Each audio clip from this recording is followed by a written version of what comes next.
10 out of 10. I'm coming right out of it. 10 out of 10. Masterpiece of fucking manga storytelling. Holy shit. You got Lobster, you got Manga. Lobster's a 10 out of 10, don't you grab it. Welcome to Lobster Manga and Friends. I'm here with my buddy Goro Gogoro.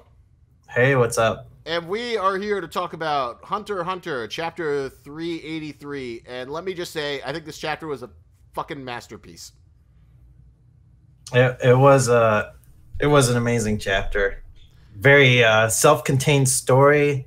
Well, you know what it kind of reminded me of? Remember Bakuman, where they talked about a one-shot that's not a one-shot?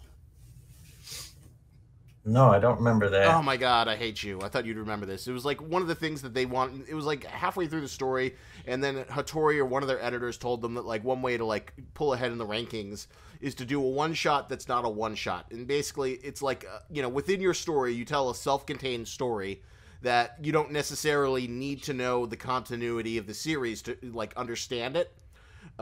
It works as its own single story, but it also kind of builds upon the the continuity of the overall series. But can you give me an example of when they did that in Bakuman? Because I don't remember that at all. They did like a thing where they revealed. Do you have like paint on your hand? Yeah, paint on my arm just from painting last night. Oh, all right. So they talked about where they revealed that like the two PCP, the Perfect Prime Party characters, are like brothers, but they didn't know it or something like that. Vaguely. Oh my god, I kind of just wanna dive into this, research this now. Well, one shot within. We're not gonna let you do that now, but you can do that in your own time if you want. But no, this is like the perfect example in the sense that like, this was a perfectly self-contained story in terms of like there are these two sisters who are trying to escape from a horrible thing, and it ends like super tragically. Like he sort of knew it was going to end super tragically. He was just sort of like going through the motions, but Togashi built it so masterfully that you weren't quite sure. You went like back and forth because, they were breaking new rules that you thought would probably exist, but you didn't quite know how. It felt too easy that they could just like run away from the Succession War. But, now we understand the mechanics of what happens when you try and run away from the Succession War. Yeah, and the Succession War kills you. Yeah. You can't kill the Succession War. Succession War kills you. Oh man, if I didn't have that Dr. Stone copyright strike, I would completely like do like a little manga interpretation with my amateur voice acting of that like sequence where they're trying to escape, and then I'd have like the classic Italian opera music playing. When was this Dr. Stone copy strike? It was like back in September, from like the only live reaction video we did. Shesue. I talk about it. Oh, well, while we're reading the manga. Yeah. It was amazing that they found. It says it was manually detected. So some lawyer intern over in Japan was just like, culling through Dr. Stone videos and somehow managed to find mine that like only 85 people had seen, and then they detected it. So I don't want to fuck with Shesue because Japanese companies are famously very stingy and aren't very appreciative of fair use, transformative, etc. But, I fucking love this chapter so much. Like, even I was texting you, Greg, you gotta read this. You gotta grow. You gotta read this. This is a fucking masterpiece of a chapter. And yeah, 10 out of 10. I'm coming right out of it. 10 out of 10. Masterpiece of fucking manga storytelling. Holy shit. It was definitely good, but I mean, it had it's a nice self-contained story that, was very exciting, but I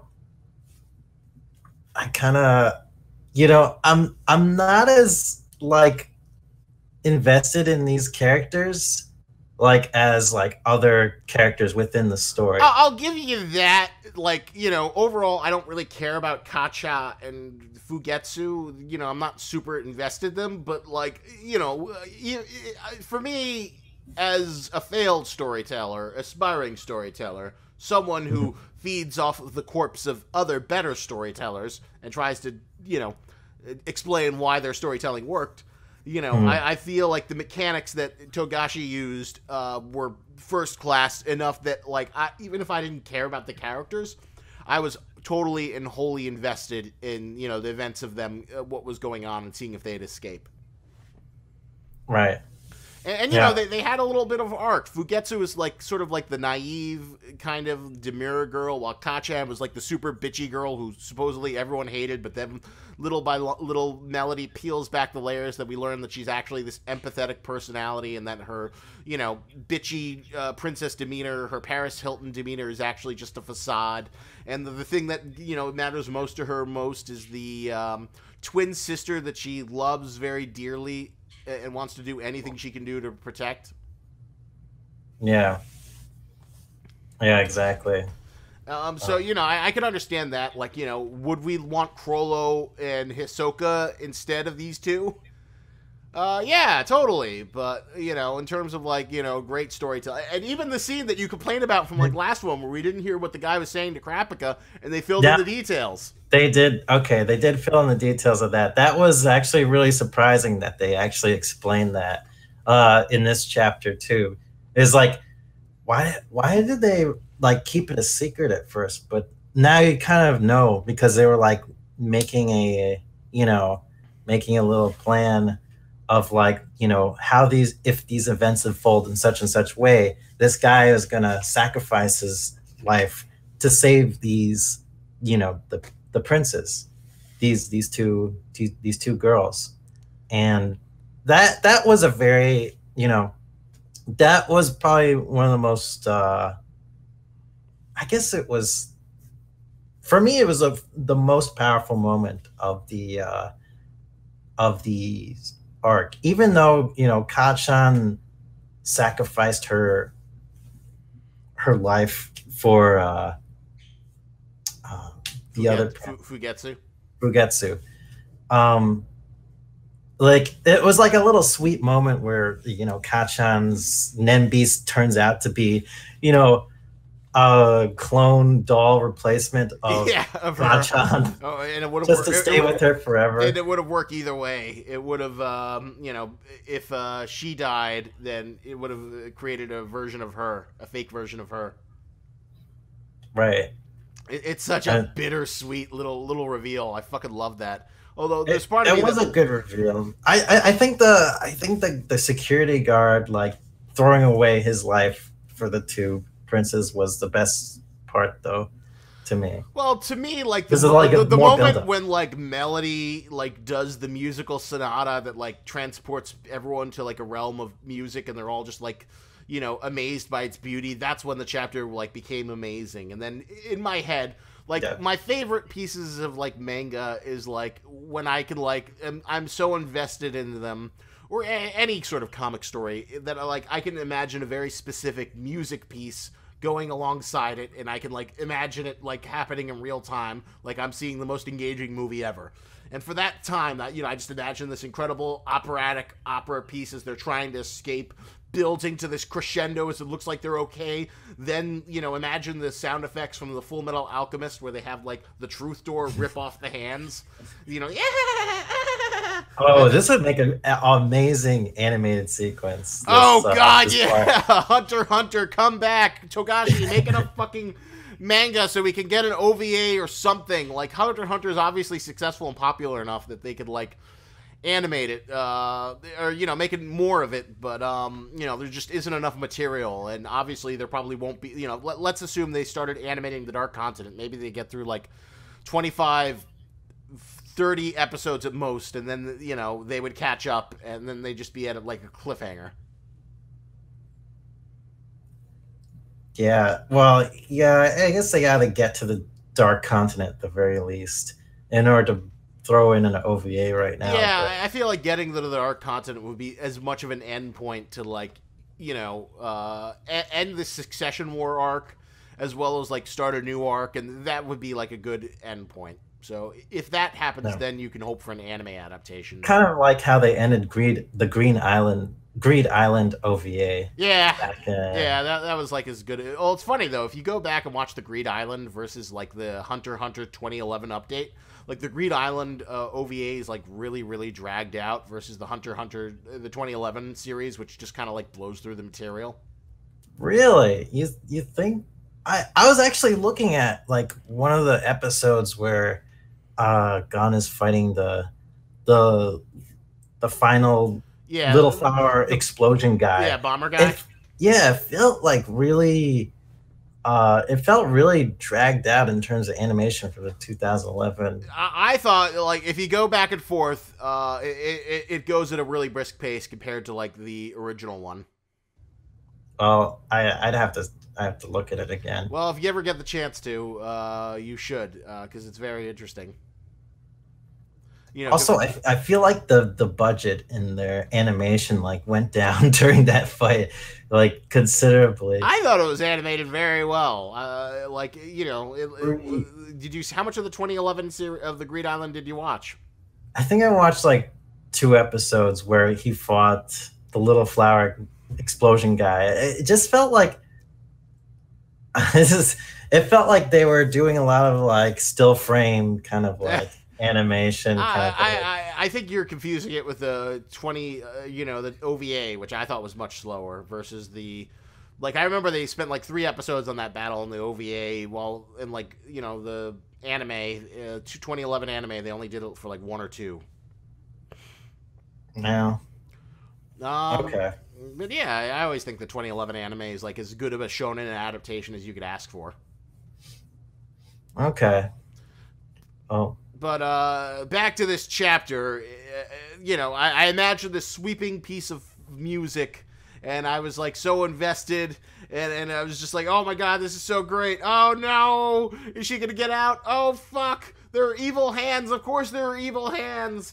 Oh, she's okay. Oh no, and then you just like, it's not even graphic, just this like her laying down with those dead blank eyes, and just on the lifeboat. Yeah. Like, well, so oh wow, I got paint on here too. Yeah, Kachan made the ultimate sacrifice at the last minute. Like it was kind of like unexpected a little bit for me, because well, honestly, it could have gone either way for me, because it's like, oh, they finally made it out of the ship. It's like maybe there's gonna be like the surprise is that they're not gonna get killed, like because Takashi's already shown that he can kill children in this manga. Child strangulation is a thing. Yeah.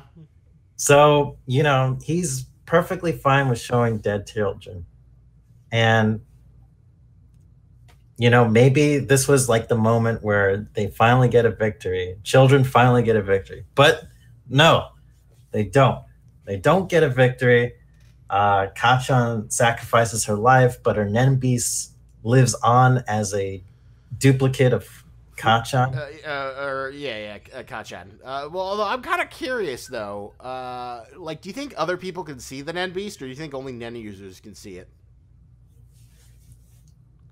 Oh, you mean Kachan's Nen beast? Yeah, that Fugetsu now has. That's interesting.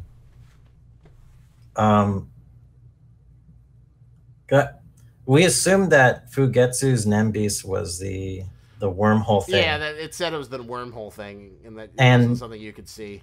But her having the Nen beast doesn't make her a Nen user, so she wouldn't be able to see other people's Nen beasts. No, so I assume, but could Biscuit Kruger or Krapika see like the Nen beast of Kacha? I would assume so, because if it makes it so that Fugetsu is able to see it, it might be like some kind of like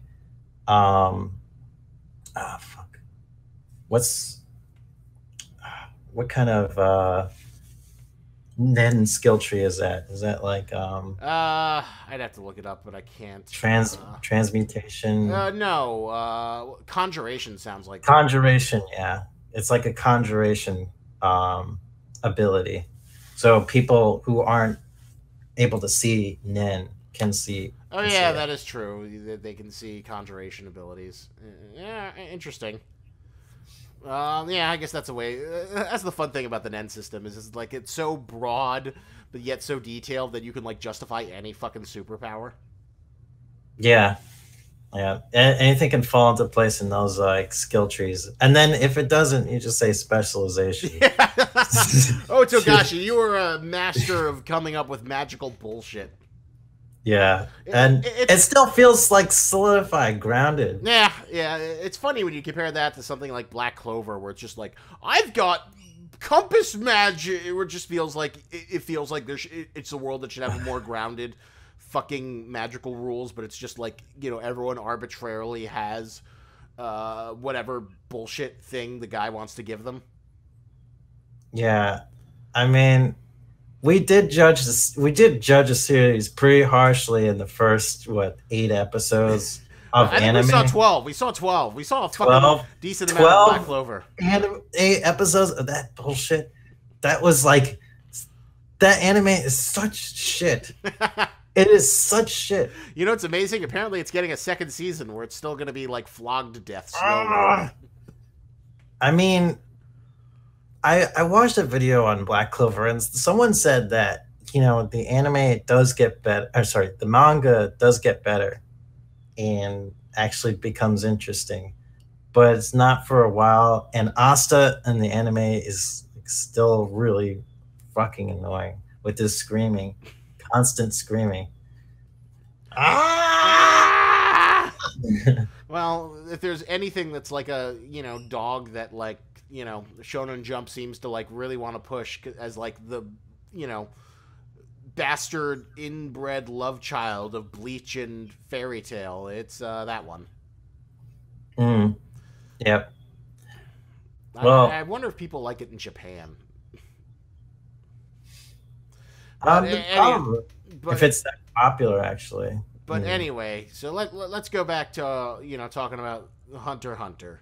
So here's my question: do you think we saw the banquet?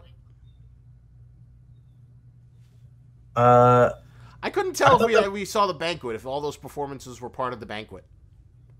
I think it was, because remember Sally said that he wanted to change the world during the next banquet, and I think that was technically the banquet.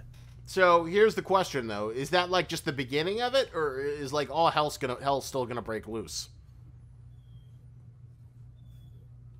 I would assume I'm still waiting for plans for the banquet too. I'm still waiting for Chrollo and like Hisoka to like run through it, or do you think like the death of Katcha was like the banquet's end point?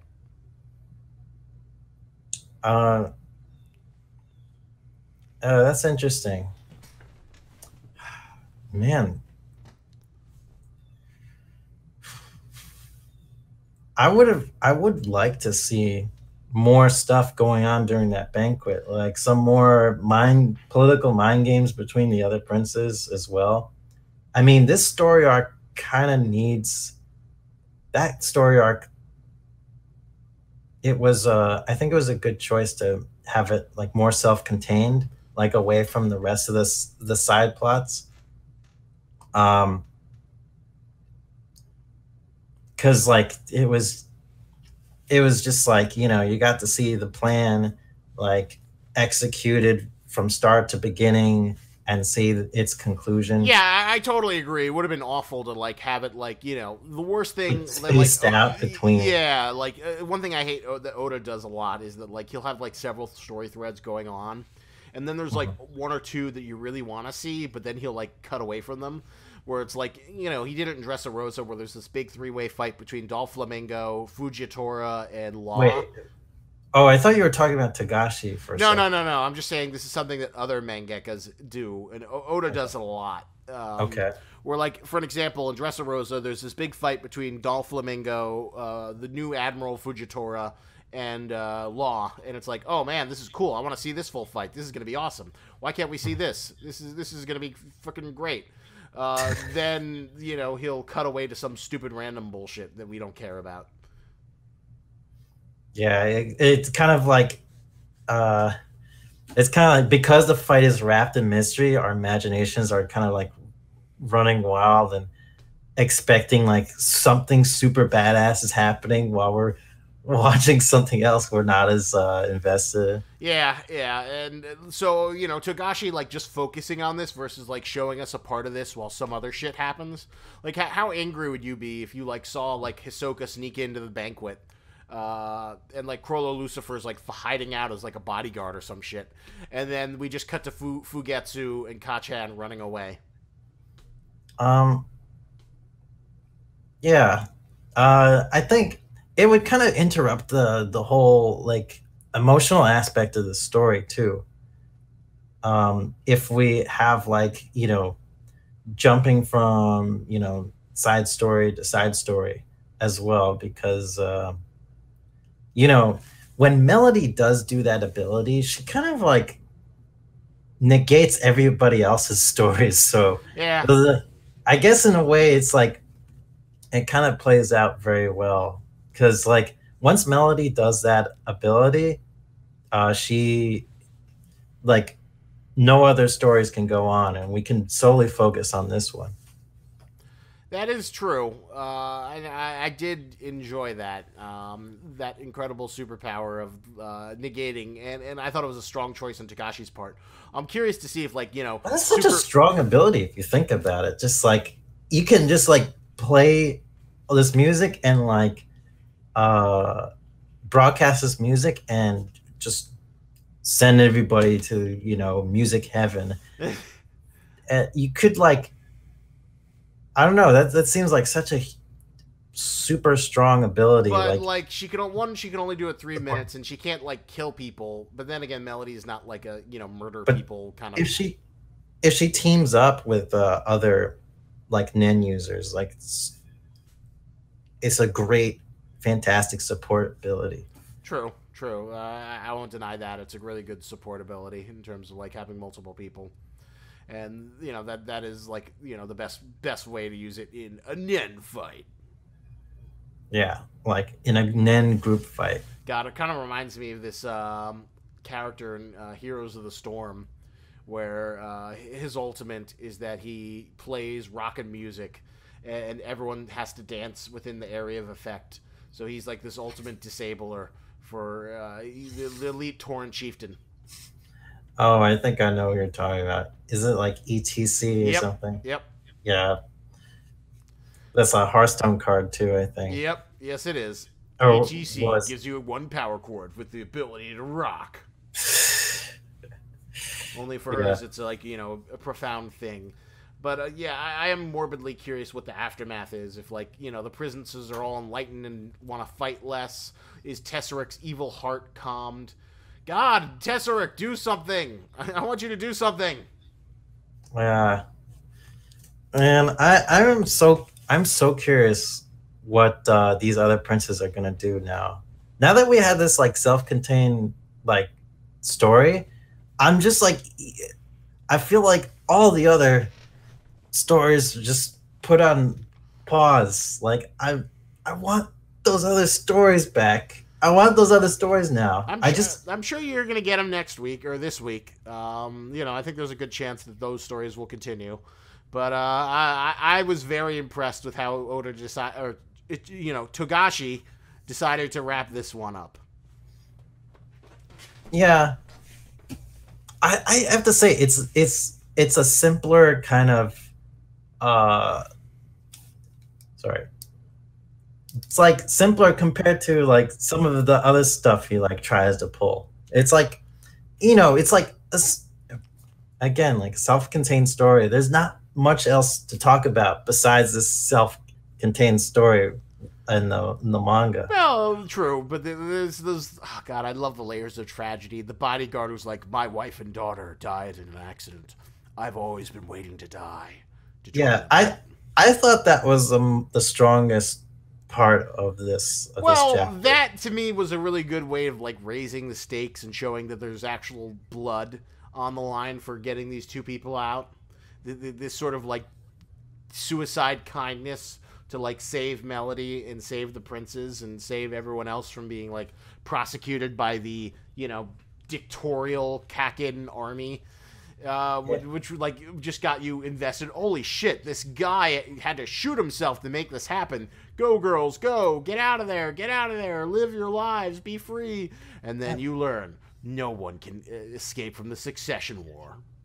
Yeah, and his sacrifice was basically for nothing, or just for the princes to learn about, you know, what happens if you do try and leave the succession war. So there is no way out. Nope. Although, you know, last week, though, I forgot to say this. I wanted to mention it. You know when Hockenberg, like, awakens and he gains his Nen ability after he, like, learns the futility of trying to resist? Yeah, I remember that. I kind of, like, imagine, like, Attack on Titan music where it does, like, the really, really dramatic music. You know, the...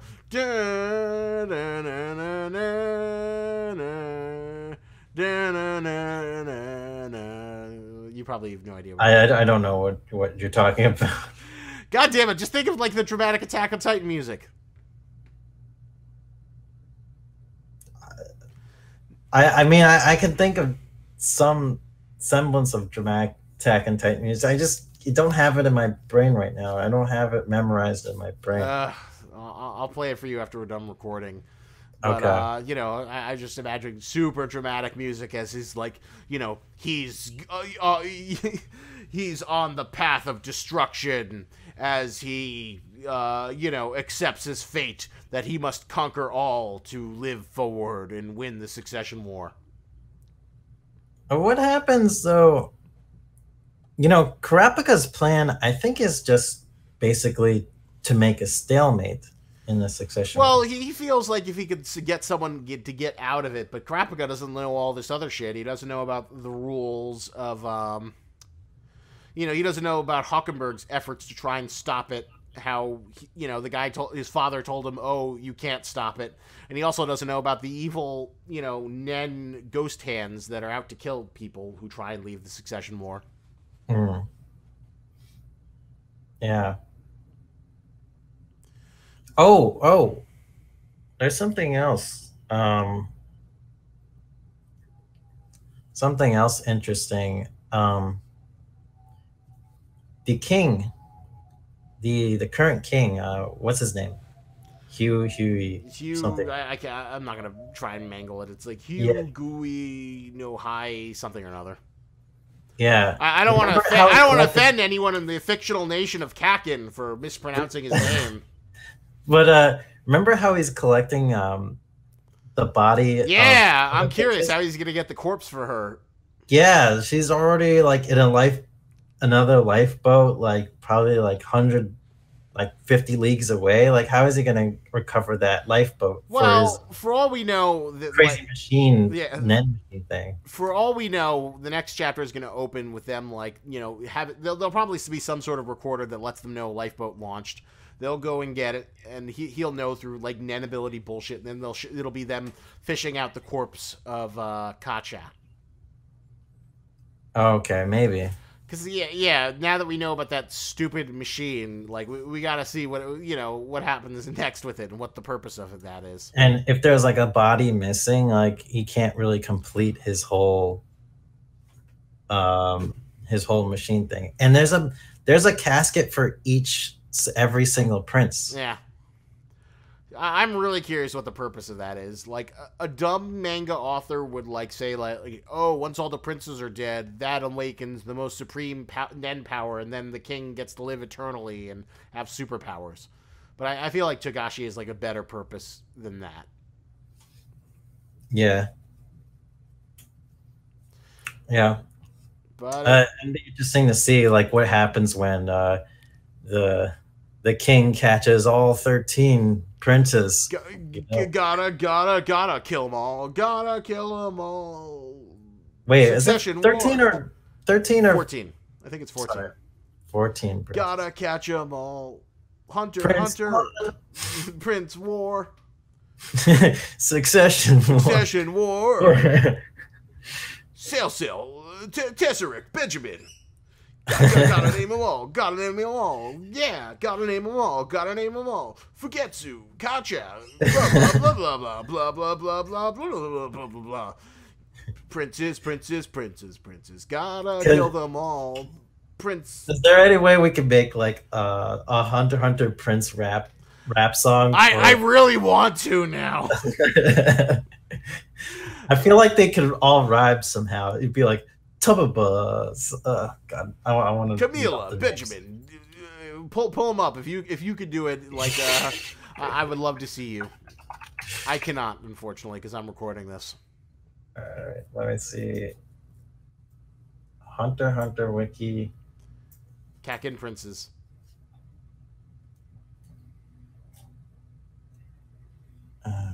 Kakin Royal Family. Yeah, Kakin Royal Family. That should get you what you're looking for.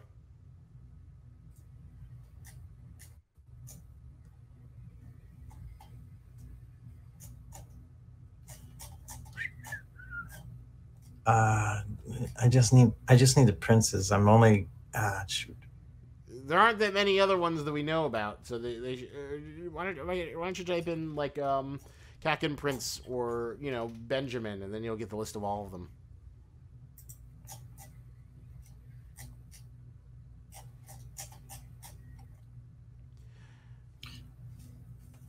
Damn. I just want to look up the princes. Don't make me do this.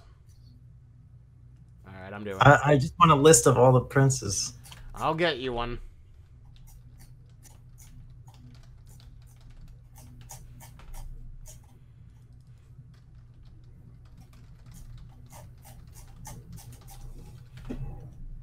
So many like infographs. Oh wait. I can see them now. Okay. So give us your best Prince rap. Zangle, Tesseric, Tubaba, Sale, Hockenberg, Fugetsu, Momose, Mariam, Wobble. Gotta catch them all. Gotta kill them all. Succession War. Benjamin Tyson, Cacho. Benjamin Cacho, Tyson, Camila. Wait, I think I just said them all, didn't I? Yeah, you gotta arrange them in an order that makes sense. It's just like basically two verses, maybe. Two and a half verses. You wouldn't get far. If I just did princes, but maybe I could go into like all the bodyguards. Then you could go into the queens as well. Oh yeah, because all the queens have names. Queen Oito. Well, Goro, this is your assignment for next next chapter. You need to come up with the Hunter x Hunter Prince Succession War rap. I'll just pay someone else to do it. Why don't you? I thought you would consider yourself to be an amateur rapper, didn't you? No, I'm not. I'm really not. I mean, I probably could if I actually spent time on it. But you don't think you'd string it together? It's just saying the names in a good order. Maybe a little later. I don't know. So, all right. So, what would you rate this chapter? What would you give it? It was a good. I wouldn't say 10. It was a nice self-contained story, but I was really antsy about just getting into those other characters. I mean, I give it 8.5. Oh, so cruel. I thought you would have loved this masterpiece of Togashi storytelling. Yeah, it was really, really fun chapter. I was just like, I wanted a little bit, I don't know, I didn't feel as invested in Kachen and Fugetsu as as I wanted to be honest. I wanted to feel invested in those characters, but I just didn't feel enough for them. I think Oh, screw maybe you. there should have been a little bit more build up between the two of them. I think there was enough between it in terms of like building up Kachan and her arc of like going from bitchy mean girl to empathetic girl who just wants to help her sister. Yeah, that's. I mean, if there was like a moment between them where you sort of like felt a little bit more sympathy towards Kachan and Fugetsu, like, show them being like very sisterly, a little bit more sisterly to each other.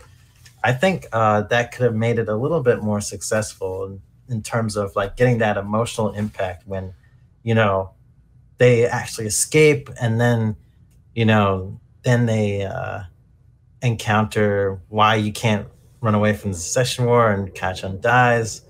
I think it would have been had a stronger emotional impact for me personally.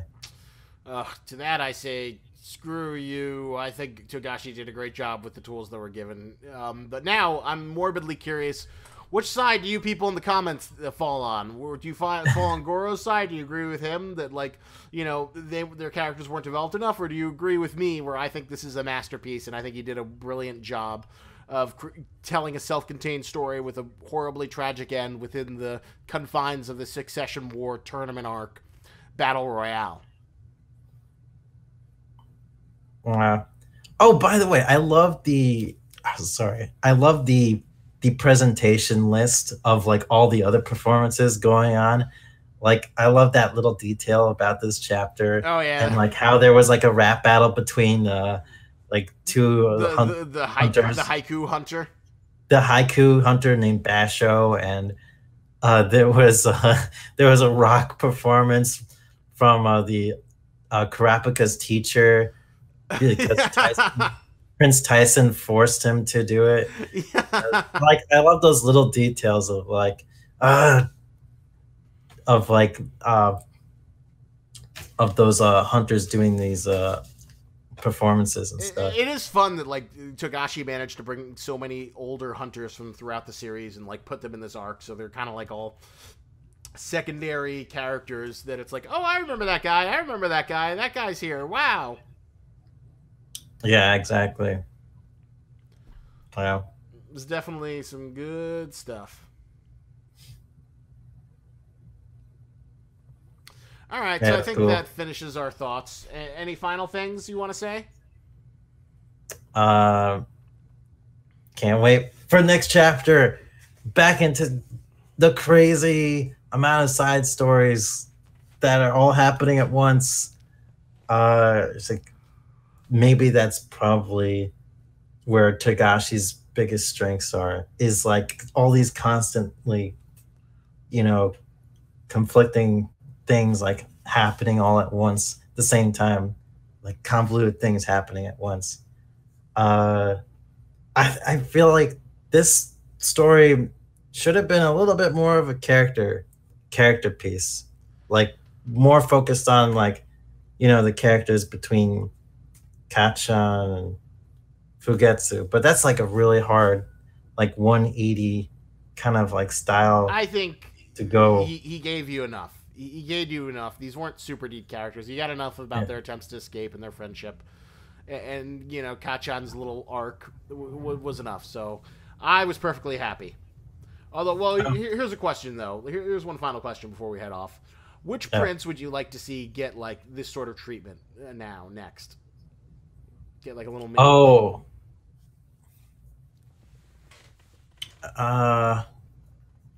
Just me, or did Hockenberg kind of get this kind of treatment in the previous chapter? Not really. Hockenberg, we haven't really seen much of Hockenberg other than the fact that, like, he tried to get the king to stop the Succession War. And he almost killed himself, and then he kind of like turned more. He became more resolute and felt like he had to go to the dark side, so to speak. Yeah, accept his fate and then through that gain ultimate power. Right. in order to stop the future succession wars. Yeah, future generations succession war. Because the king had a great line. Is like, if you want to stop this tradition, become king and stop it from the inside. And yeah. Yeah, it was really, I love the trolley car problem, and that was a really nice touch on Togashi's part in terms of, like, making this seemingly goofy, fat character who is a boob monster, Nen Beast, somehow feel more, a little bit more grounded, a little bit more like, oh, he's got a point for why he's doing this horribly barbaric thing. Yeah. All right, so I think that finishes our thoughts. Thanks for hanging out with us. Yep, no problem. And remember, lobster is a tennis, but don't you grab it. Bye. Good recording.